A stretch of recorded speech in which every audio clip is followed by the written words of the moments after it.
Did you know that you can use the Apple Watch now as a Tesla key? No, not just a Wi-Fi connected key, but an actual Tesla key that you need an additional key to pair up. This video is a complete guide to help you figure out which watch app you should use, how to install it, and the basic functions of each.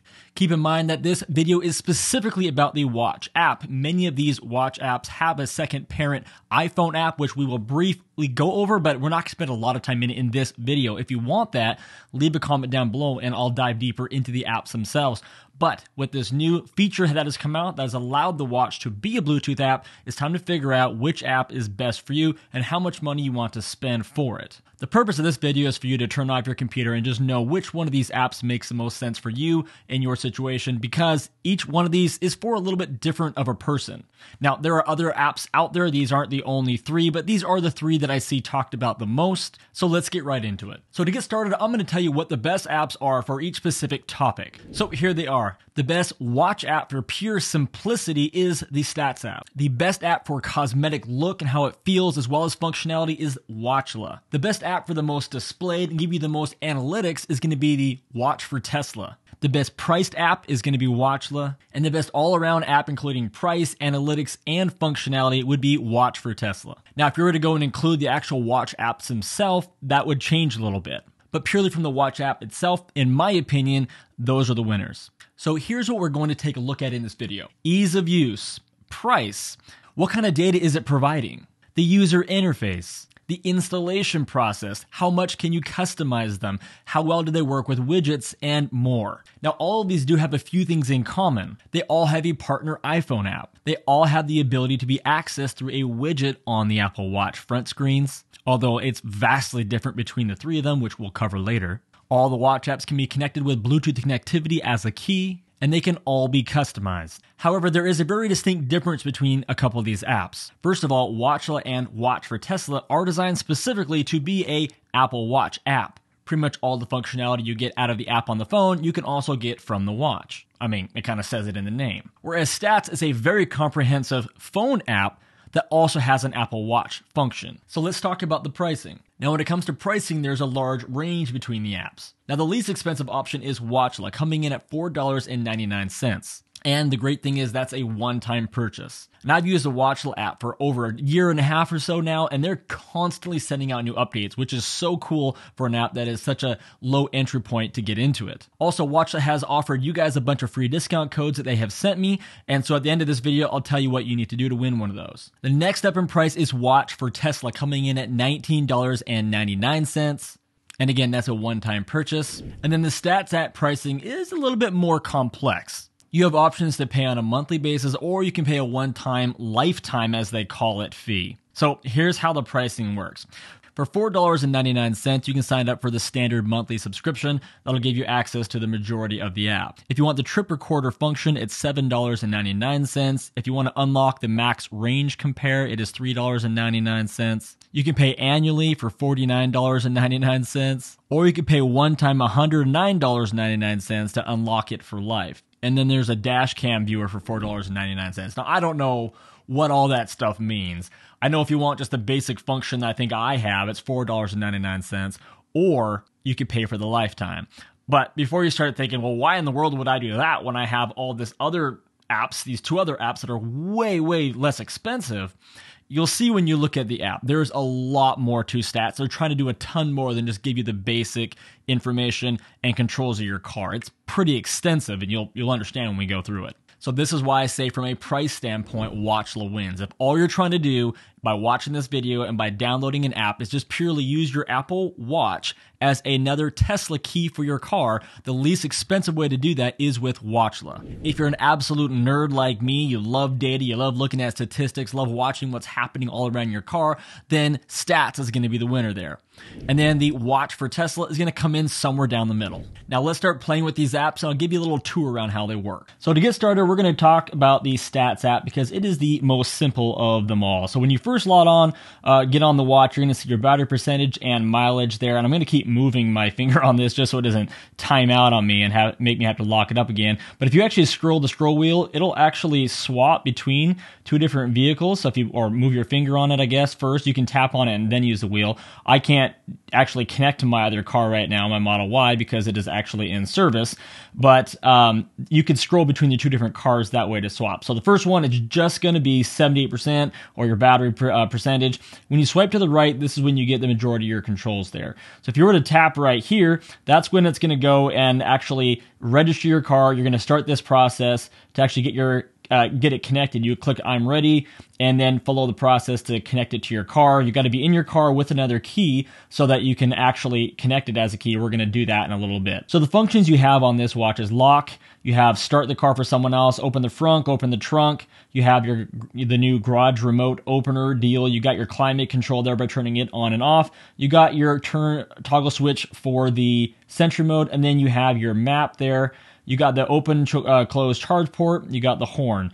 Now, the only one that goes deeper when you click on it is the actual location one here. It'll actually show you the location of your car, navigation, and whatnot on there. Other than that, these ones are just on and off toggle switches. If you swipe to the right one more time, then you have your options for complications and what you want it to show, from rated range, estimated range, to battery percentage. And that's it. That's everything you're going to get from the Stats app. So again, very simple, does the job you need it to do. Get a look at your battery percentage.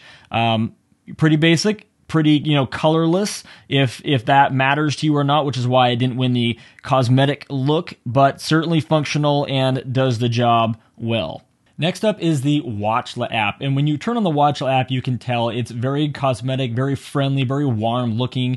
And right now I have my watch settings set to not let the app wake up the car. So I have to be the one to actually wake it up. But there is a setting in there for you to change that around if you would like for it to wake up the car as it's needed, and it'd probably be a lot less pain in the butt. But you have a lot more going on here. So again, I'm going to keep moving it so it doesn't time out on me because I'm not wearing the watch, so it's going to time out pretty quick. But on the front here, you have the battery percentage on there, including mileage as well. You got your climate control, you have your front opening up, you have the charge port controls, you have the locks and unlock, and then you have your trunk there. And then when down below here, you actually have all commands. So you can then come in here and do more commands, open your doors, honk the horn, flash the lights, sentry mode controls, remote start, vent windows, home link, dog mode, camp mode, which is something that's kind of unique. And then if there's something on here that you want and you don't have, you can come in here and request it. And then down below here as well, you also have Siri preferences. You can come in here and learn how to use Siri with your watch to be able to command your car, which is kind of a nice function. And then you also have preferences down here where you can come in here and you can swap between your two different cars. So we got the Model Y there, or you have Nico, which is checked right now. It says selected on it as my Model 3. It's really nice looking. It's kind of got a little horizon picture on there with the car, which is really nice. Again, my Model Y is in service, so I can't connect to it. Here is where you have don't ask to confirm most commands. So when you press it, if you wanted to just do the command that you want, you would have that toggle switch on. And then as soon as you press it, it's going to go. But if you turn that off, let's say you went to go open the front, it's going to ask you, are you sure you want to open the front?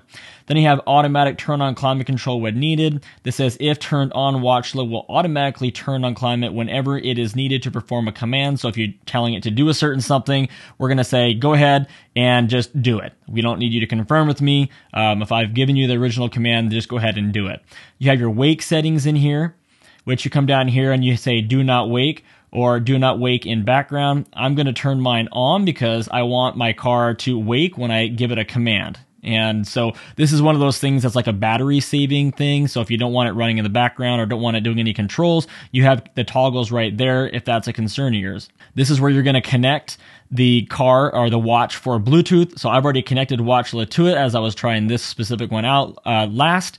But it's very simple here. You would just follow the commands that are connected just same way as the other apps, which I will show you that shortly. And then down below here, you have support and feedback where you can send support, report issues or whatever. And the developer of this is incredibly responsive, which is one of the reasons I've included it in this list. This is a watch app that's going to be around for a while with great support, and it just looks very, very friendly. And I think it just looks real nice. So last up, what we're going to look at is Watch for Tesla. And this one is it's got a lot of stuff on this. It's really great. It looks good. It's got a lot of popping, floating different pieces of information here. I love how it's floating over top of the background of your car. It can look a little busy, a little complicated on it, but I think they do a good job getting a lot of commands on this front screen. So once again, you have the percentage and the mileage on top, climate controls, front and lock right up in the front as well. And what's nice about it is they actually have this alerts window that pops up. So if there's an alert, something you should know about, a door is unlocked, windows open, doors open, vehicle open, so charge port unlocked, because I was just pressing the buttons on the other app, it's going to tell me right there that that is locked. So you can go address that. Here you got the outdoor and indoor temperature of the car. You even have the rate in which your car is charging, which is really nice on there. It tells you on the last charging when it completed that how much power it's actually put back into the battery, which is really cool. You have your charge limit set right there. You can start charging. You got your charging stats right there as well. And then you have your settings. Now, a lot of these you're able to actually click on and to get some extra commands. So, for example, if I were to click on this percentage, I can set the scroll this down a little bit, the charging current, so I can actually increase or lower it if I want to change how much is being charged, the amount that is being charged at a time, which is super cool. It's nice to have that setting. Tap on that again for it to go back up. Nothing to click on there. Charge limit, if you tap on that, you can adjust your charge limit, which right now, of course, mine is set to 80. The charging stats you can click on as well, and you're going to see your charging stats on there, which is pretty cool. You're going to see the average amount over the last 31 days and the total and the location in which you did it. So I've had all of my charging happening here at home. Then down in the settings, you got the current build, a little bit of advertising there. You can choose your different vehicles. Once again, I can switch between the two different vehicles. There's my other car right there, which is really cool. That actually shows you your PSI and everything. Like, by far, that's why I said this app wins for the most amount of data, because by far, this is the most amount of information. You got odometer on there. You got the software model on there, tire pressures. And then if I want to activate that car on this watch, I would click activate right there. And so here I have Nico, and this one is activated. This is the one I have right now. What I don't know, because I don't have my other car at this moment, is if I can use this key on two different vehicles. I don't think you can, because you can't put a Tesla key on two different vehicles, but I figure I'll probably try it anyway. Your control order is over here, so you can come in here and set the order that you want everything on the front. So again, this one also has the most customization. You can add more on here. These are your other controls you have here.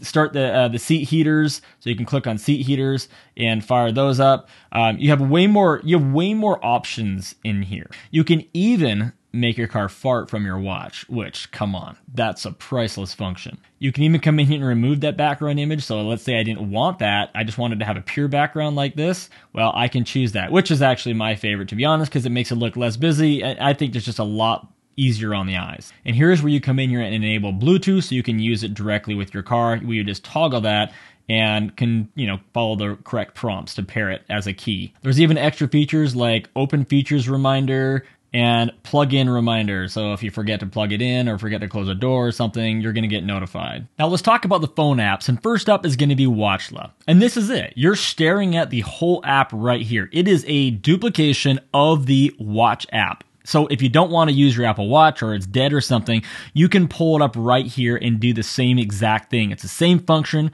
There's no swipe right or left, no up or down. This is it. This is the app. Beautiful in its simplicity. And for $4.99, if you just need a watch app that's going to be reliable and functional, that's getting good updates that you can use between multiple different vehicles, you can swap between them right there, this app is going to do it for you. You have the same settings in here as you have on the Apple Watch. Everything is the exact same as the Apple Watch. Now let's talk about Watch for Tesla. Now, this is the same exact thing as Watchla. It is a mirror image of everything you're getting on the Apple Watch. Because remember, like I said earlier, this is a Apple Watch app. You just happen to have the same exact displays and functions and information and controls on the iPhone app as you had on the Apple Watch itself. So you have all the same information here, and it looks the same. It's in the same order. It's all there. One thing that is a little bit different, though, if I'm going to really find something, is you do have one more control here, where the Apple Watch only had 3 here. You have 4 there. And as I'm showing you this, I'm realizing I forgot to mention that the Watch for Tesla app has the swipe right function. So when you do swipe right like that, you actually have all the rest of the functions that you did not see on the original screen, like open up your trunk, unlock the port, remote start, defrost. You have seat heaters, enable Sentry, you have vent windows, location. When you click on location, all it's going to do is open up the actual native map app on the Apple Watch. It doesn't have its own function that's tied to the Tesla. You have flash, honk, compass, and then start charging. And then, of course, you have the beloved fart option there. I'm not sure what compass does. Let's see. Allow watch for Tesla to use your location. Okay, so we got my location there. And precise, okay. Allow while using app. I'll go like that. Oh, cool. Look at that. So we actually get to have a bit of a compass to find your car. That's pretty cool. Didn't think about that. 48 feet away. That's exactly accurate from my office to where it's parked. And then you got a few controls. You got horn to help find it, open and close trunk. So if you're trying to find your car in the parking lot, then you can get there and open up the front or trunk if you have automatic, lifters or whatever, that helps.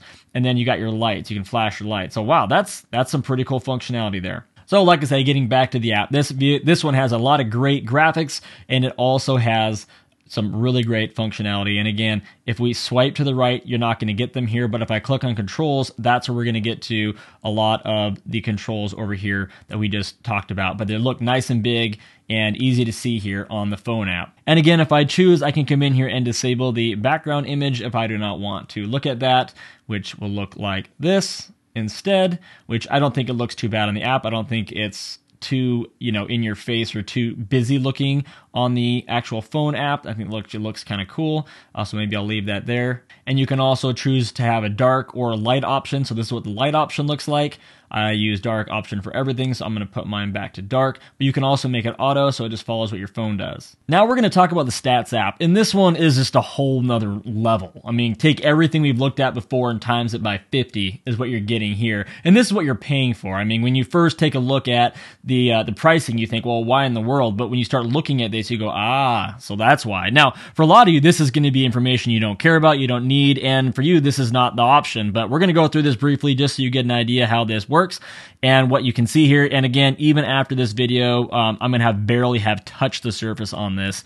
And so we'll just go through this real quick here. So it starts off showing the vehicle that you're on. You can slide that little arrow right there to adjust the amount of charge you want going into your car each time. Below that, you have the estimated range, the rated range. You have the time left on the charging if you were charging, and the charge rate would all be right there in those nice big sections. So beautiful. You've got your PSI nice and big right there. The last time it was measured was 9 minutes ago. You got your location here, which you can actually move the functioning map around with. You can share the car address to someone else to send it. You got your odometer, the speed you're currently going, and then the last time you charge, you can see the amount of added kilowatts per hour. You can see the miles that were added on the last one, the cost. This is if you were the cost would be more like if you went out and actually supercharged it or whatever, would show up right there. And I think there's a function where you can actually put in the average cost that you're paying and update that even at your house. I'm not sure. But on the top here, you got multiple tabs. So if you go to the next tab over, you start getting a bunch of really neat data. And this is what's kind of cool about the cost. Now, I don't have my cost added in here to the app. So to do that, I will go into settings. And you could scroll down. There's so many different settings. Energy cost in here, price per kilowatt at home. You can put all this information in here. Price per kilowatt at work, the supercharging price, unit price, the cost of gas per gallon, all that stuff in here, so that when you're in this tab, it can actually show you how much money you've saved, what you're actually paying for your cost to charge at home. All that stuff could be in here for 30 days, 7 days, daily. You can look at kilowatts added, so you can pull this up and you can see this really cool animation on there to see how much you've added on each of these different days to your car. You can look at it by miles, how many miles. Unfortunately, just the savings part I can't show you. And what's neat about it is it's got a lot of built-in help in here, so of course I didn't have that put. So it says to go down to the settings and add that in. It also will tell you here where you're spending all your time saving, charge types for the past 30 days, all homes. It says home right there. Got my driving efficiency versus the odometer. So I'm averaging 83 miles per gallon is what I'm assuming that is saying. If I click on that right there, that's going to tell me, it says the graph shows efficiency versus outside temperature and the linear fit to the data. You can observe how your efficiency varies by temperature. Isn't that interesting? So this is the temperature down there, and this is the efficiency of my car on this side. So you're getting that information. So this is what I'm saying, you guys. There's just unbelievable amount of data that you're getting through here. You got miles driven daily, so you can see I haven't gone anywhere in the last few days. In the last 30 days, you can see my mileage. And just look at that fun animation, man. So cool. You can see how much my car has been charged, as well as you can see my battery health, which is really interesting because it's showing that for the longest time, my battery health has gone down. But over the last couple months, it's actually started healing and getting better. Figure that one out. You got information on phantom draining to figure out where and when and how much is actually coming out each day. And you can click on these things. They're interactive. I just went and deleted one on accident. That was a mistake. So we can go back here to the 14th, click on that, and it shows that 5.3, I lost 5.3 miles in 1.7 hours. And down below here, it'll even show you on the map where you were when that drain happened. For example, right here, same place, I lost 7.2 miles in 25 hours. So you're tracking all that drain. On the next page, you get stats for you compared to other vehicles, which is kind of cool. The first one is efficiency across the user. Next one below is phantom drain. You get some chart information there.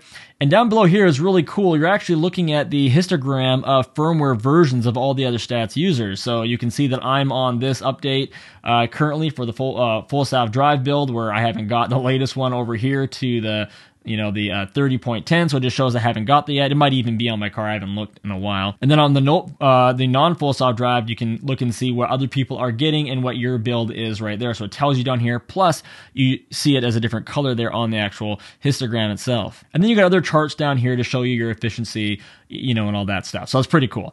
Now up here, I'm comparing it to all the different models. So you can choose what you want to compare it to, Model 3s, Model Ys. You can just pull up the different data to get an information on all that. And so you can kind of mess around with that. I mean, the amount of ways you can change and customize this to what you're trying to do is unbelievable. And then on the next page here, you got all your controls. You got the outside, inside temperature. You can turn on climate control right there. You can adjust it by sliding the ring here. So if I wanted to turn on climate control like that, I could. And then I can adjust the temperature inside of the car. So you got really good controls there. Down below here, you have all the different things you're going to want here. The only thing I do not see here is fart, which is really sad. However, I'm sure we will see that shortly. You got little alerts that pop up right here. All doors are closed. And then down below, you got your map right here that's going to tell you where exactly you are. Now, here's where the additional costs come in. Trip recorder. So this one is $7.99. I believe it is a one-time purchase. Yeah, this one-time in-app purchase unlocks trip recording features of the app. So it's going to record the different drives you're going on for maybe tax purposes or whatever, and show your efficiency on that specific trip and all that, which is kind of fun. Maybe someday I'll buy it. Right now, nope. And then again, that last tab is all into your settings. Okay, real quick, I'm going to show you guys how to actually connect these to your car to use them with Bluetooth. And again, the advantage of this is that there's going to be no delay or the need for the phone app to be connected to the car. You can just simply walk up to your car, and connecting over Bluetooth will be able to make this happen. So it just speeds everything up. To do any of these installs for any of these apps, you need to be sitting inside your car. Your car needs to be awake. We're going to do it here with Watchla first. I'm going to show you where all the spots are to go inside of these apps, but to actually connect it to the car, I'll just show you once, and it's pretty simple. To actually make it happen, you're going to need a second key. So you can either have a ring key, like I have a smart ring, or you can actually have your actual Tesla key card, whichever, but you're going to need a second one to confirm this. So in the Watchla app, you're going to scroll down to the bottom to Preferences. Once you're in Preferences, you're going to scroll down here to a spot that says Manage Bluetooth Settings. You're going to click on that. Then you're just going to hit Start. From there, you're just going to follow the commands inside of the car to then press that. It's going to tell you need to swipe your key down at the very bottom to enable the new key to be joined in there. You're going to tap a little approval on the screen. Next thing you know, you're connected. In the Watch for Tesla app, you're going to come down here to Settings at the very bottom. You're going to scroll down to where it says Enable Bluetooth, and you can see in here it says Bluetooth permissions not granted. Please allow the app to use Bluetooth from System Settings. Now to do that, you're going to go into your settings on your phone itself, scroll all to the very bottom and find the app you're looking for, which is the Watch for Tesla app. You're going to click on it, and you're going to go to Enable Bluetooth. So now once that's set over, it is now going to be enabled. And now when we go back to the app, Enable for Bluetooth, Now you can go ahead and hit add key. And so when you get into the app, in order to do this properly, you're going to come down to the very bottom again, go to settings, and you're going to go down here to the Bluetooth, enable Bluetooth devices, and it says vehicle not within range. So once you're sitting inside of this car, it will be within range, and it'll just say start, and then you do the same thing. It's going to tell you to put, you take another key and slide it down there in front of your center console, tap this controls on the screen, and all of that.